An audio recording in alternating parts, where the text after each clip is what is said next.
आफिया के बाप के तीवर देखने के बाद अहमर पूरी तरह से आफिया से खुफा हो जाता है। आफिया जैसे ही आफत से लौटती है तो अहमर खफा होकर आफिया से कहता है कि मुझसे शादी करने से पहले अगर तुम ये सब कुछ कर लेती तो मुझे अंदाजा हो जाता कि मैं तुम्हारे स्टेट्स के मुताबिक नहीं हूं। आफिया को बड़ी हैरांगी होती है और वो अहमर से सारी हकीकत मालूम करने की कोशिश करती है।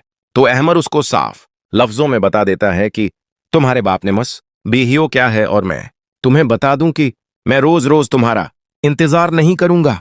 अगर जाप करनी है तो करती रहो, लेकिन ये बता दो कि फिर मैं तुम्हारे साथ किस तरह का हूं, मैं नौकर हूं या फिर तुम्हारा शौहर। ये बात सुनकर आफिया अपने बाप को फौरन से कॉल करती है। आफिया का बाप अहमर और आफिया को अपने पास बुलवा लेता है, जिसके बाद वो अहमर से कहता है कि तुम इसी वजह से मैं तुम्हारे हाथ में अपनी बेटी का हाथ नहीं दे रहा था, क्योंकि तुम गली मोहल्ले के कीड़े मकौड़े हो और गली में ही रहने वाले हो। तुम लोगों की सोच बदल नहीं सकती, चाहे कहीं भी पहुंच जाओ। अहमर को बहुत ज्यादा गुस्सा आता है और अहमर वहीं से उठकर आफिया को अपने बाप के घर छोड़ कर ही चला जाता है।